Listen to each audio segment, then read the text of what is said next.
Vamos a orar. Señor, estamos aquí en esta mañana, diferentes actitudes, con diferentes deseos, diferentes estados de salud, diferentes expectativas con el culto. Pero qué bueno que este culto no gira alrededor de nosotros, sino alrededor de ti. Qué bueno que este es el mejor lugar en donde podemos estar en este momento, no importando cuál sea la situación por la que estemos pasando. Señor, háblanos en esta mañana con tu palabra. Enséñanos, cambia nuestros corazones. El Espíritu Santo sea nuestro Maestro. En el nombre de Jesús. Amén. Yo le decía al hermano Amós, viendo estos niños, nosotros somos los retrógradas. El mundo es el progre. En el mundo tenemos los progres. Nosotros somos los atrasados, los que le hemos hecho un gran daño a la humanidad. Y fíjese qué daño tan grande nosotros hemos hecho a la humanidad, que nuestros niños vienen aquí a cantar y alabar a Dios. Y los progres tienen a los niños grabándolos con celulares, perreando, diciendo mala palabra, sosteniendo relaciones sexuales, haciéndoles abortos a niños. Pero los malos somos nosotros, los atrasados somos nosotros. Bueno, yo prefiero que los míos estén aquí y que estén alabando, porque en definitiva el que va a decir y a determinar qué es lo bueno es Dios. Pero qué bueno que esta generación de niños puede cantar, puede alabar. Pero tenemos que seguir orando por ellos, porque el hecho de que hagan cosas no implica que necesariamente sean cristianos. Tenemos que seguir orando, pero seguir enseñándolos. Y están en lo mejor, en las cosas de Dios. Yo quiero que me acompañen para Efesios capítulo 2, versículos 1 hasta el 7. Efesios capítulo 2, versículos 1 hasta el 7. He hablado en otras ocasiones de esta porción, he hablado de este mismo tema, pero yo, como el apóstol Pablo, yo no me canso de decir las mismas cosas. El coach, eso es una palabra que se usa mucho hoy, pero simplemente en castellano es entrenador. El entrenador, el coach estadounidense Tony Robbins, en su famoso ¿Por qué hacemos lo que hacemos?, él sostiene que todos los seres humanos están motivados a hacer las cosas, a tomar decisiones por 6 necesidades básicas. La necesidad de certeza, de seguridad en lo salarial, en sus relaciones, en el hogar. La gente habla hoy de la seguridad ciudadana. Otra necesidad, la de variedad. Y señores, esto parece extraño, que una de las mayores necesidades del ser humano y de las motivaciones sea la variedad, que el ser humano se cansa de la estabilidad y puede aburrirse de una vida estable. Qué extraño, que por eso el ser humano tiene que estar buscando cosas diferentes, porque tiene necesidad de variedad. Eso es extraño, pero la necesidad de identidad, quién yo soy, la importancia. Cada persona necesita sentirse importante y los seres humanos viven tomando decisiones para verse, sentirse y los crean importantes. Y hoy se declaran influencers. La necesidad de amor, de sentirse conectados con otros, contactos con otros seres humanos, pasión, comprensión, afecto, empatía, calidez, ternura, necesidad de crecimiento. Todos necesitamos crecer emocionalmente, mentalmente, espiritualmente, físicamente. Está la necesidad de contribución. El ser humano tiene la necesidad de sentir que deja un legado de algún tipo cuando muera, un legado intelectual, algún legado económico, un legado en lo espiritual.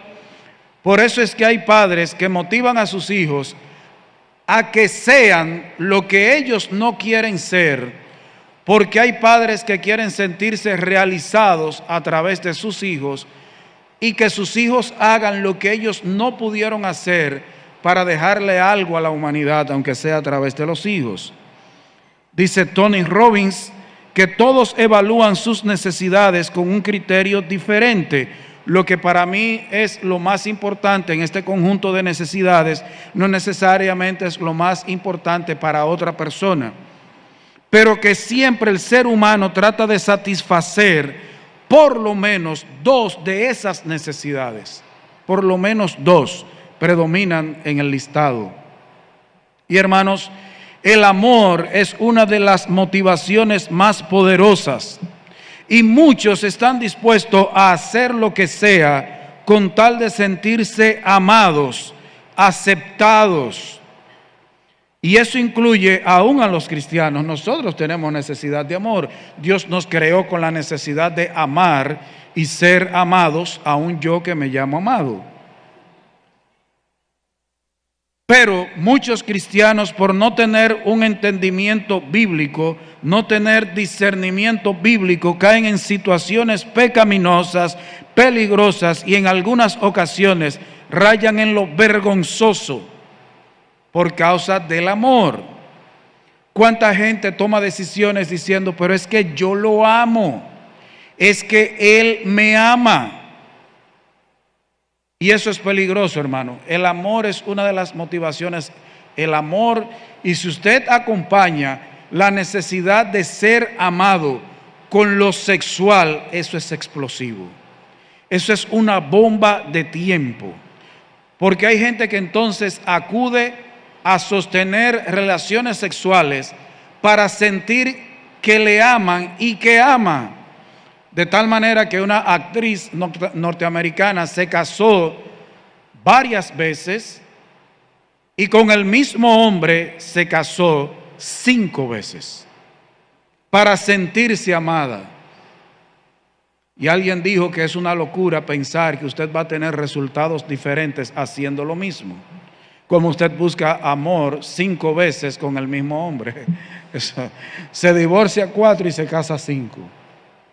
Por amor, pero es que yo lo amo, es que ella me ama. El amor ha sido usado como excusa para cometer atrocidades en la humanidad. Es extraño, hermanos, es extraño.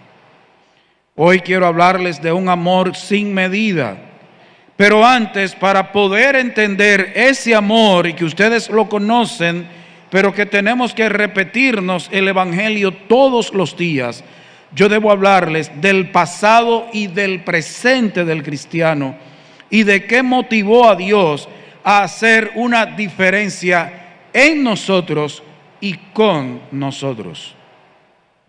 En Efesios capítulo 2, nosotros encontramos el pasado del cristiano, el presente del cristiano y lo que es como una línea que separa ese pasado de ese presente. La motivación que tuvo Dios para hacer esa diferencia entre pasado y presente en usted y en mí. Versículos 1 al 3 dice Efesios 2, y Él os dio vida a vosotros cuando estabais muertos en vuestros delitos y pecados, en los cuales anduvisteis en otro tiempo, siguiendo la corriente de este mundo, conforme al príncipe de la potestad del aire, y el espíritu que ahora opera en los hijos de desobediencia, entre los cuales también todos nosotros vivimos en otro tiempo, en los deseos de nuestra carne, haciendo la voluntad de la carne y de los pensamientos, y éramos por naturaleza hijos de ira, lo mismo que los demás. En estos versículos, ¿cuál es el pasado de los que hoy son cristianos, son salvados, son creyentes en Cristo? Dice que nosotros éramos muertos, éramos unos muertos, dice el versículo 1, estabais muertos. ¿Qué es muerte? La muerte física es separación entre el alma y del cuerpo, separación, el alma sale del cuerpo. La muerte espiritual es la separación de Dios, destituidos de la gloria de Dios, sin relación directa con Dios. Nosotros estábamos muertos. Pero aquí dice que estábamos muertos en delitos y pecados. No solo éramos muertos espirituales, también éramos delincuentes espirituales. ¿Qué es un delincuente? Todo el que viola la ley es un delincuente. Asesino es una cosa, pero todo el que viola la ley es un delincuente. Y nosotros habíamos violado y vivíamos violando, transgrediendo, yéndonos más allá de la ley de Dios. Éramos delincuentes, violadores de la ley. Y nos gustaba violar la ley y procurábamos violar la ley de Dios. Éramos delincuentes, estábamos muertos en delitos y pecados, éramos pecadores. No solo delincuentes, sino pecadores. ¿Qué es ser un pecador? Un pecador es alguien que no cumple los requisitos establecidos por Dios. Alguien que no puede cumplir las demandas y las exigencias morales y espirituales de Dios. Y usted y yo no podíamos cumplir, ni queríamos cumplir. Y como he dicho en otras ocasiones, y no es una idea mía, nosotros no podíamos cumplir las demandas y requisitos de Dios, no porque había un impedimento físico, sino un impedimento moral y voluntario de no querer cumplir con obedecer a Dios, satisfacer y agradar a Dios. Pero ¿qué más sigue diciendo que éramos nosotros en el versículo 2? Seguíamos la corriente del mundo, el curso del mundo. Ciertamente nosotros corríamos detrás del mundo. Hermanos, por eso nosotros tenemos que ser delicados en lo que vemos y en lo que oímos. Hoy existen los influencers. Los influencers, y siempre han existido, lo único que hoy los tenemos en internet. Pero siempre ha habido gente que ha influenciado con sus ideas, con sus normas, al resto de la humanidad. Nosotros debemos ser cuidadosos porque antes nosotros seguíamos la corriente del mundo, el curso del mundo.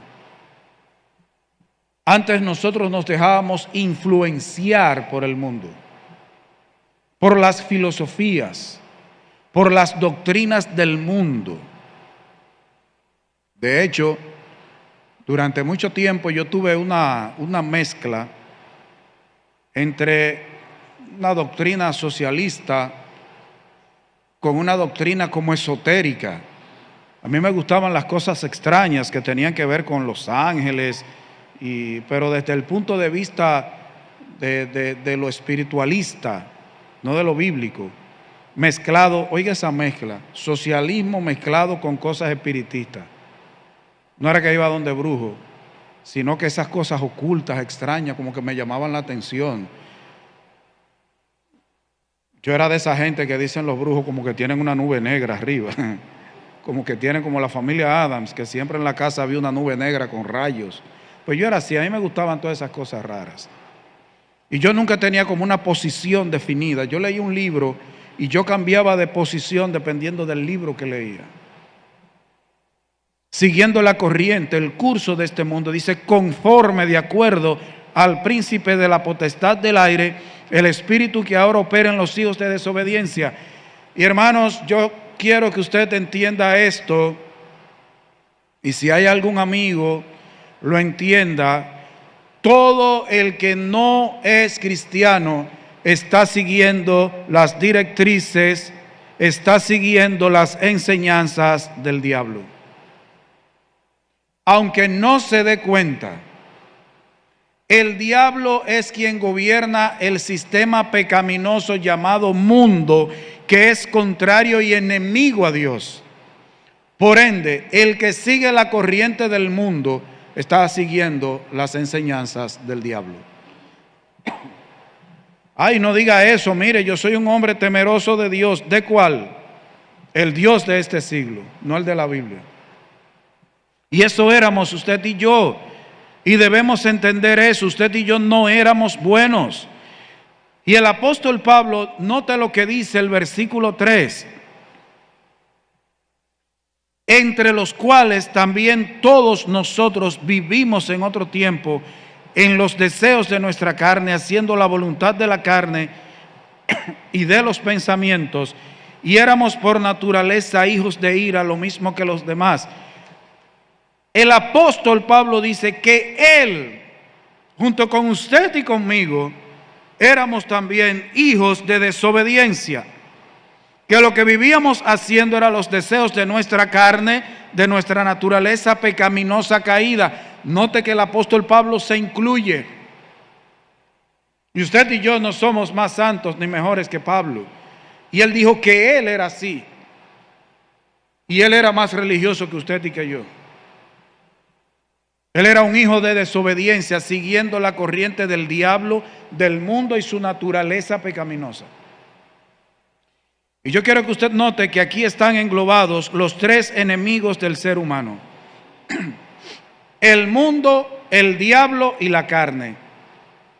Dos que están afuera y uno que vive con la persona, la carne, la naturaleza caída. Nosotros estábamos bajo el control, bajo el dominio de esos tres poderes.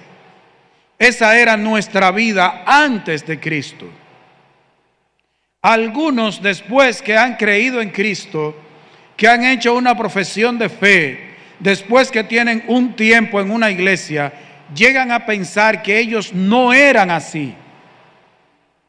Si usted no era, como dicen estos tres versículos, usted no se ha arrepentido y convertido. ¿Por qué? ¿De qué? ¿De qué usted se convirtió? ¿De qué usted se arrepintió? Usted y yo éramos así. Estábamos muertos en delitos y pecados, seguíamos la corriente del mundo, seguíamos la filosofía y los caminos de Satanás, éramos hijos de desobediencia, haciendo lo que agrada a la carne.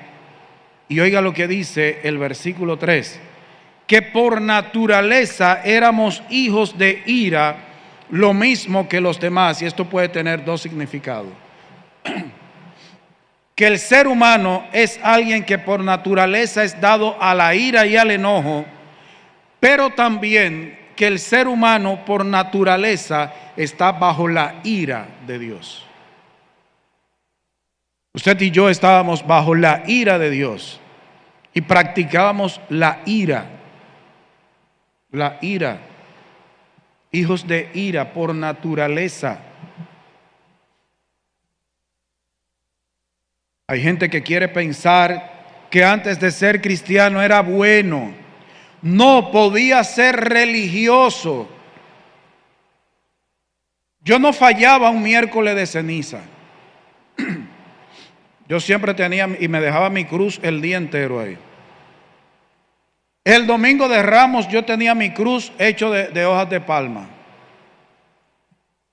Semana Santa yo estaba todos los días y yo hacía el Via Crucis. De hecho, los que me conocen saben que yo era monaguillo. Yo me ponía mi bata con el cinturón rojo y agarraba la cruz y yo iba adelante en las procesiones. Y era el que le pasaba el incienso al sacerdote. Y la primera vez yo no sabía cómo se destapaba el incensario. Lo agarré con la mano y se me quemaron los 5 dedos de esa mano. Pero yo era por naturaleza hijo de ira y estaba siguiendo la corriente de este mundo, estaba siguiendo a Satanás, a mi propia naturaleza caída. Esa era mi situación y era la suya antes de Cristo. Ahora bien, ¿cuál es el presente del verdadero cristiano? Y note que yo le agregué no solo el presente del cristiano, sino del verdadero cristiano. El libro de doctrina que se usó cuando el hermano Amos era niño en esta iglesia era El Cristiano Verdadero. Después que yo llegué a la iglesia lo conseguí, muy buen libro para discipulado. El presente del verdadero cristiano, versículos 5 a 7. Aún estando nosotros muertos en pecados, nos dio vida juntamente con Cristo, por gracia sois salvos. Y juntamente con Él nos resucitó y asimismo nos hizo sentar en los lugares celestiales con Cristo Jesús, para mostrar en los siglos venideros las abundantes riquezas de su gracia en su bondad para con nosotros en Cristo Jesús. ¿Cuál es el presente del cristiano? Contrario al pasado, Dios nos ha dado vida juntamente con Cristo. Ahora nosotros estamos verdaderamente vivos. Dice, junto con Cristo, dice, por gracia sois salvos. Cristo, no solo en la cruz del Calvario, antes de la cruz, Cristo comenzó a padecer por nosotros. Cristo comenzó a recibir toda la ira de Dios que usted y yo debemos recibir. Cristo la recibió por ti y por mí. Y cuando Él murió en la cruz del Calvario, Él estaba muriendo en lugar tuyo y mío. Y cuando Él resucitó, nosotros estábamos resucitando con Él. Cristo murió en lugar nuestro, sufrió en lugar nuestro para que nosotros ya no suframos ese castigo y no muramos esa muerte. Y resucitó para darnos vida juntamente con Él. Cuando Él estaba resucitando, nosotros también espiritualmente en el corazón de Dios estábamos resucitando con Cristo. Ahora es que tenemos vida, no la que dice el mundo. Tenemos salvación. Antes estábamos perdidos, pecadores extraviados, errando, nunca le dábamos al blanco. Y ahora hemos sido salvados. Y déjeme decirle, usted no encontró a Cristo. Hay gente que dice que encontró a Cristo. El perdido no era Cristo. Usted y yo éramos los perdidos. Él fue que nos encontró. Una vez yo me perdí cargando un paquete de caña. Era muchacho y me perdí en una loma de Magua, de donde es la familia del hermano Franklin. Yo me perdí en esa loma, puro barro. Y hermano, yo no sabía para dónde iba y yo comencé a soltar caña en el camino. Terminé con una caña. Y porque me encontraron que si no hubiera terminado sin una sola, yo bebí agua de una huella de una vaca y de un galón viejo que encontré en una casa y ahí me pegué. Hermano, estar perdido, wow. Cuando un señor de ahí de Magua se paró en una lomita y me voció, yo vi gloria. Hermanos, nosotros estábamos perdidos, estábamos extraviados y el Señor nos encontró, nos salvó, nos ha dado vida, nos ha resucitado juntamente con Cristo, dice el 6, y juntamente con Él nos resucitó. Y oiga cuál es nuestra posición. Hermano, yo no sé si alguna vez usted se sentará en la silla que usa el alcalde aquí en Atomayor. Yo no sé si alguna vez usted se sentará en la silla en que se sienta el presidente de la alcaldía.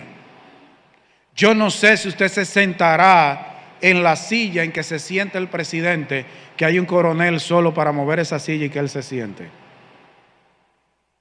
Yo no sé si usted alguna vez se sentará en la silla en que se sienta Biden o en la que se sienta Putin o Xi Jinping. Ahora yo sé que este versículo dice que usted y yo estamos sentados en los lugares celestiales con Cristo Jesús. El ser humano a veces se llena de aspiraciones. Yo cuando era niño quería hacer dos cosas, bombero y policía. Las dos cosas casi lo fui. Trabajé con los bomberos y con la policía, pero no fui ninguno de los dos. Y no he sido. Los he ayudado a ambos, pero no he sido ninguna de las dos cosas.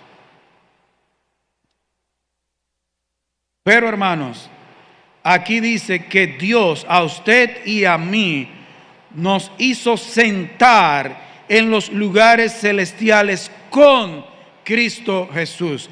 Eso es mejor que la silla del alcalde, eso es mejor que la silla del presidente del Senado o de la reunión que van a hacer mañana para que el presidente rinda cuentas de lo que hizo en el año 2022.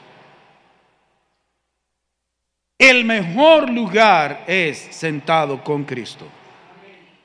Físicamente usted y yo estamos ahora aquí, pero espiritualmente la posición de nosotros es celestial. La Biblia dice que cual el celestial, así también los celestiales. Espiritualmente usted y yo ya no estamos siguiendo la corriente de este mundo, el curso del mundo, las directrices del diablo. No vivimos conforme al diablo, sino que estamos sentados en los cielos. Yo no sé si para usted eso es importante, pero es el mejor lugar, hermano. El mejor lugar.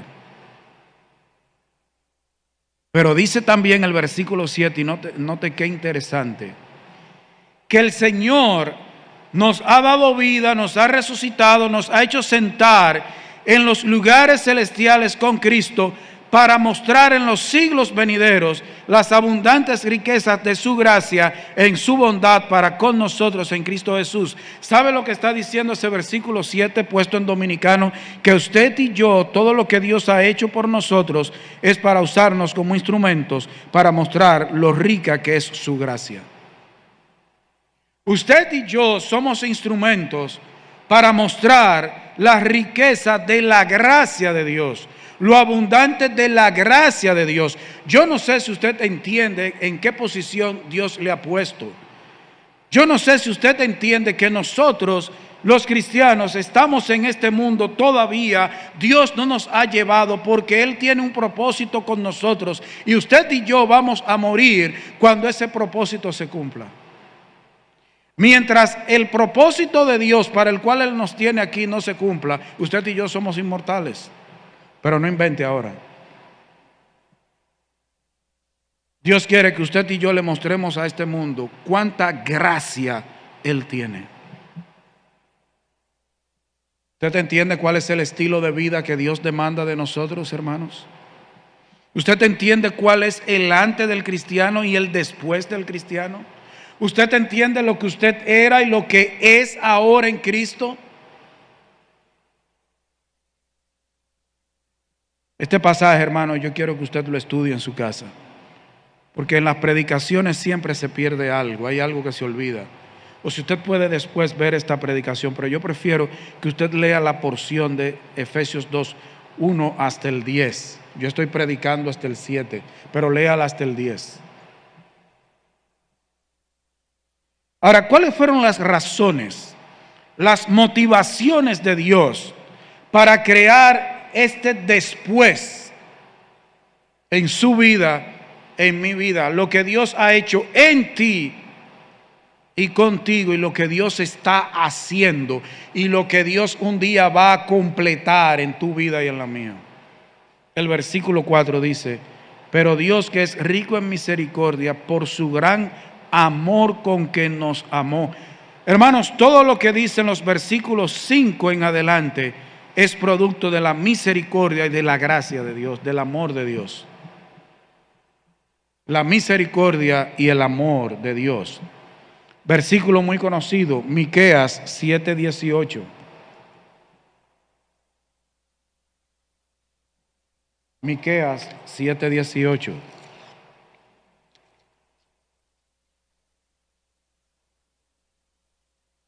Si lo encuentra, lo puede leer, porque esta Biblia es anotada.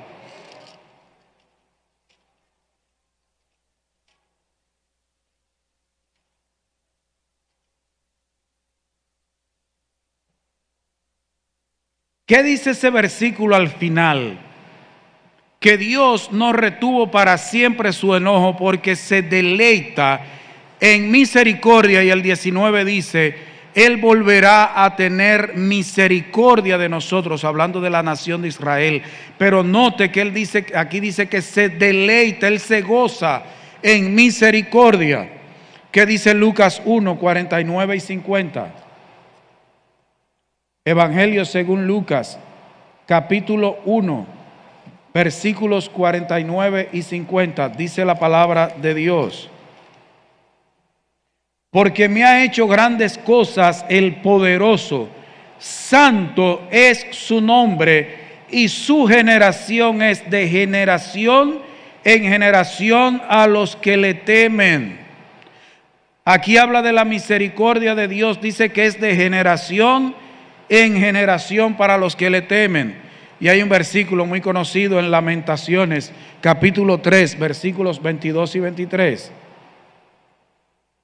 Lamentaciones 3, 22 y 23. Dice la palabra de Dios: por la misericordia de Jehová no hemos sido consumidos, porque nunca decayeron sus misericordias. Nuevas son cada mañana, grande es tu fidelidad. Dice que la misericordia de Dios nunca decae, nunca se agota. Su depósito siempre está igual. Cuando dice que son nuevas cada mañana, eso es una figura literaria. La misericordia de Dios nunca decae, nunca se agota, nunca baja. Él es misericordioso. Ahora, ¿qué es la misericordia? Es la manifestación externa de la compasión de Dios. Dios es compasivo y su compasión se muestra cuando Él actúa con misericordia.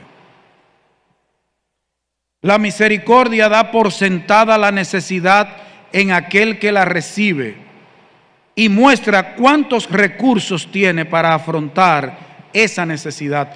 La misericordia se muestra cuando yo siento compasión por alguien, veo la necesidad que tiene alguien, la aflicción por la que está pasando alguien, y yo utilizo los recursos que Dios me da para satisfacer esa necesidad.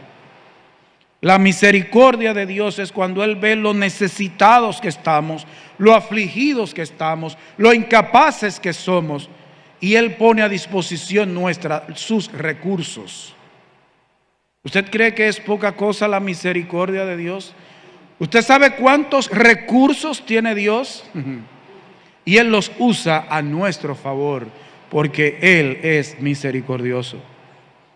La misericordia es el acto de Dios que trae paz al corazón de quien la recibe. El que no tiene paz en su corazón es porque no ha recibido la misericordia de Dios o no la entiende. ¿Usted sabe por qué hay muchos cristianos que viven volviéndose locos? Porque no entienden la misericordia de Dios, cuánto abarca la misericordia de Dios, que por su misericordia Dios pone sus recursos infinitos para obrar a favor del hombre y bendecirlo.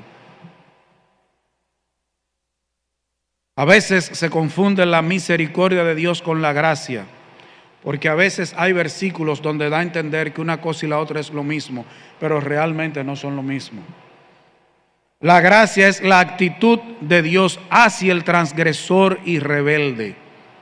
La misericordia es la actitud de Dios hacia los que se encuentran angustiados, afligidos y necesitados.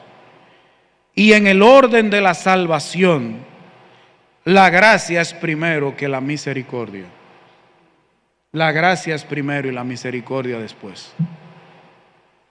Ahorita yo les voy a explicar eso. Vamos a seguir ablandando las habichuelas.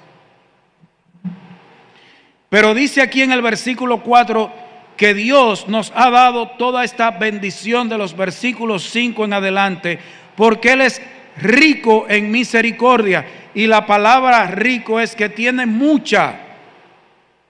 Es abundante. Aquí rico no es una cantidad. Note que cuando se habla de los atributos de Dios, nunca se usan cantidades exactas, porque nosotros no entenderíamos. Se dice rico en misericordia, pero la misericordia de Dios es infinita. Todo lo que tiene que ver con el carácter, los atributos y la naturaleza de Dios es infinito. Lo único que limita a Dios es Dios mismo. Nada puede limitar la misericordia de Dios. Solo Él puede limitarse a sí mismo. Pero sigue diciendo que no solo es por su misericordia, dice, por su gran amor con que nos amó. Y note que dice gran amor, tampoco hay una cantidad. Y dice con que nos amó. Nos amó. Hay un versículo que dice, con amor eterno te he amado. Y ahí el verbo está en un tiempo de que comenzó en el pasado, sigue en el presente y seguirá en el futuro. Eso es un tiempo verbal. ¿Qué dice Juan 3:16? Porque de tal manera amó Dios al mundo que ha dado a su Hijo unigénito, para que todo aquel que en Él cree no se pierda, mas tenga vida eterna. Pero no te quise porque de tal manera. No hay una cantidad, el amor de Dios es infinito también. ¿Qué dice Romanos 5:8? Mas Dios muestra su amor para con nosotros, en que siendo todavía pecadores, Cristo murió por nosotros. Usted ve desde cuándo Dios nos ha amado, desde la eternidad pasada. Cuando no habíamos hecho ni bien ni mal. Cuando aún éramos pecadores. El amor solo puede conocerse a base de las acciones que provoca. El amor, la gente tiene problemas con el amor. El amor no es un sentimiento, no es una emoción. El amor es un estilo de vida, son acciones. No existe el amor en secreto, debe haber acciones. El amor de Dios se ve en la dádiva de su Hijo. La mayor expresión del amor de Dios es que dio a su Hijo unigénito, el único que comparte su naturaleza. Él lo dio, Él lo entregó. Pero no es un amor basado en complacencia, en afecto, no es un amor causado por ninguna excelencia en el objeto del amor. Cuando dice que Dios nos amó siendo aún pecadores. Hermano, Dios no ha tenido misericordia contigo y conmigo, y no ha tenido amor para contigo y conmigo porque vio algo bueno en ti y en mí. No, hermano, en ti y en mí no había nada excelente. Yo a veces escucho cuando hay gente que dice, hablando en los asuntos espirituales, que demos lo mejor de nosotros. ¿Qué es lo mejor de nosotros? La Biblia dice que nuestras obras eran como trapo de inmundicia. Hermano, lo único que tú y yo pusimos fue el pecado. ¿Qué es lo mejor tuyo y mío? Decadencia, depravación. Hermanos, el amor de Dios se trató de un ejercicio de la voluntad divina en una elección deliberada. Es que Dios de manera voluntaria y deliberada decidió amarte. Él escogió amarte sin otra causa que la misma naturaleza de Dios. Dios es amor. Hermano, Dios se dispuso a amarte. Él decidió amarte, ejercer uno de sus atributos en ti y en mí, pero no porque vio nada excelente. Al contrario, Dios lo que vio fue impotencia, incapacidad, pequeñez, suciedad, y Él decidió amarnos. Él escogió amar. El amor tuvo su perfecta expresión entre los hombres en el Señor Jesucristo. Con respecto a este amor, cuando se usa de Dios, y quiero que noten esto, hermano, porque a veces lo olvidamos. Con respecto a este amor, cuando se usa de Dios, expresa el profundo y constante amor e interés de un ser perfecto hacia objetos totalmente indignos de ese amor. No solo es que Él nos amó, nos ha dado vida, nos ha salvado, nos ha sentado en los lugares celestiales. No solo es que Él nos quiere usar para mostrar lo rica que es su gracia, sino que por su amor Dios tiene un constante y profundo interés hacia nosotros. No es que Dios hizo algo por ti y por mí, y después se deshizo, se desentendió de nosotros. Es que Dios constantemente, por su amor, está al cuidado tuyo, está interesado en ti.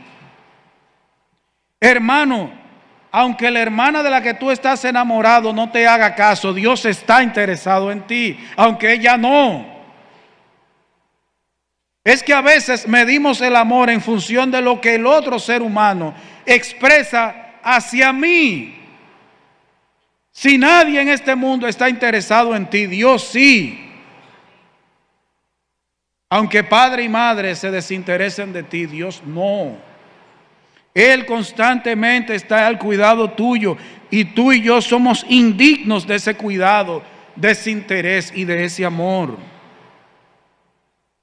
Pero Dios nos ama, pero Él quiere reproducir en nosotros ese amor de Él. Él quiere producir y promover en ti y en mí un amor reverente hacia Él, pero un amor práctico hacia los demás.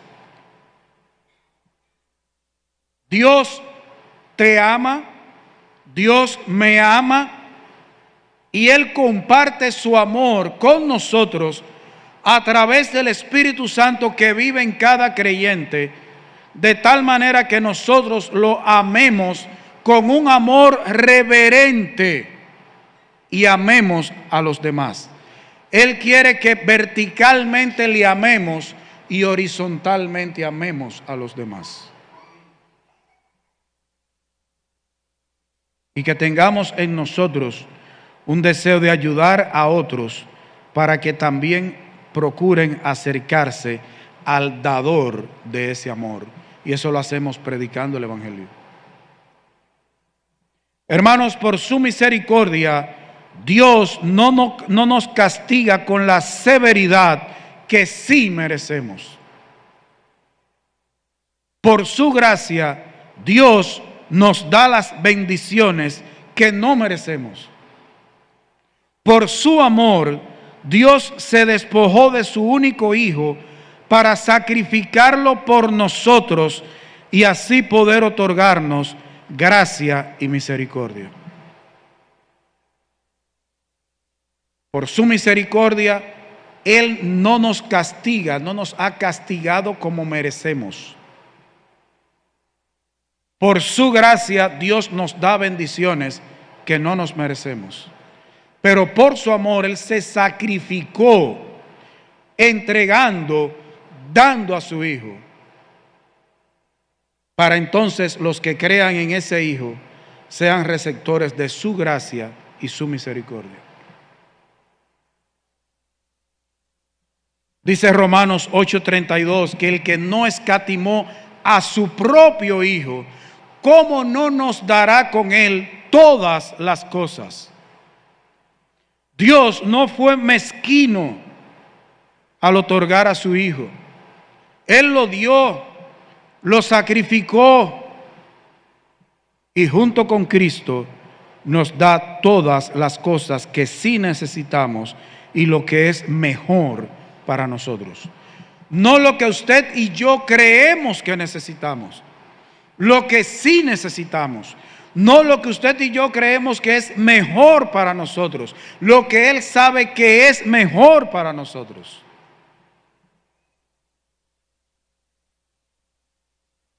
Hermanos,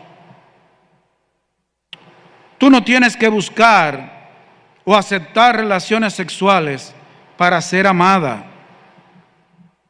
Jóvenes cristianos, tú no tienes que entrar en relaciones sexuales pecaminosas para mendigar amor de alguien. Dios te ama y Él quiere lo mejor para ti. Te ha dado lo mejor, te está dando lo mejor y un día completará lo mejor. Tú no tienes que caer en los brazos de nadie en fornicación, porque dice que te ama. Déjeme decirle que los aspectos morales de Dios no están definidos por el amor, sino por la santidad de Dios. por si acaso. Hermano, no tienes que casarte con la primera mujer que aparezca para ser amado. Que te estás quedando jamón. Y tú necesitas a alguien que te complete. En Cristo estamos completos. Eso de que de la media naranja o la media toronja o la media mandarina, eso es cosa del mundo.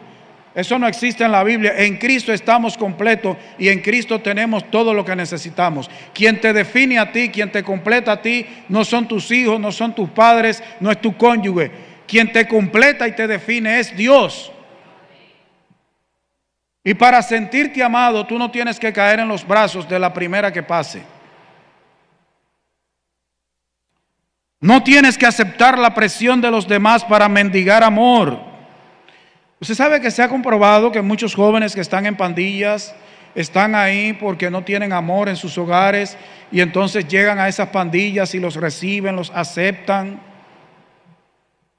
Y ellos, para ser aceptados, para ser amados, para sentir que le importan a alguien, porque en la pandilla te dicen: nosotros te protegemos, tú eres uno de nosotros, al que se meta contigo le arrancamos la cabeza.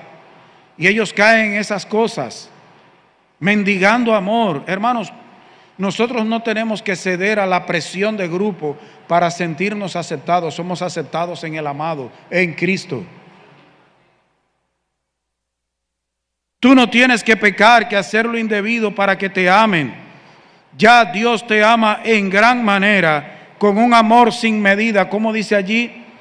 Pero Dios, que es rico en misericordia, por su gran amor con que nos amó. Dice John Piper, pastor John Piper, que el cristiano goza 100% del favor de Dios. Antes Dios nos amaba, pero también su ira estaba sobre nosotros. Pero ahora que estamos en Cristo, Él nos ama, pero su ira no está sobre nosotros. El cristiano goza 100% del favor y la bendición de Dios. No tienes que estar mendigándole amor al mundo. Muchos cristianos no entienden la misericordia y el amor de Dios porque no entienden quiénes y qué eran antes de que Cristo los salvara y reconciliara con Dios. Algunos han llegado a pensar que merecen el amor de Dios, que se lo han ganado.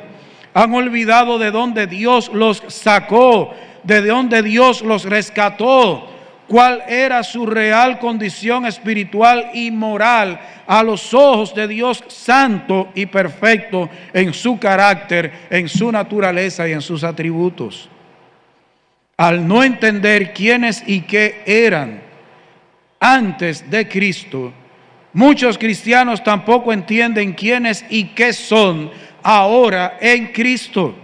No entienden la obra tan grande y maravillosa que Dios inició en sus vidas, la obra que está haciendo y la que perfeccionará un día producto de su amor grande.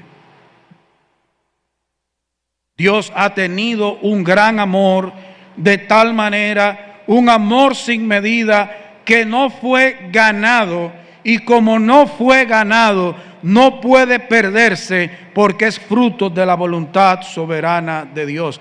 Hermano, tú no ganaste el amor de Dios, y como tú lo ganaste, no hay nada que te pueda hacer perder el amor de Dios.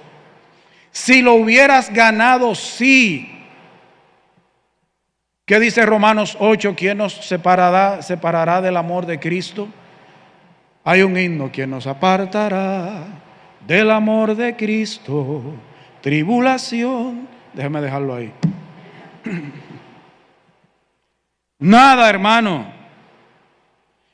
Al no entender el gran amor de Dios, un amor sin medida, no entienden que Dios quiere que amen y lo muestren con hechos concretos hacia otros que también son objetos del amor de Dios.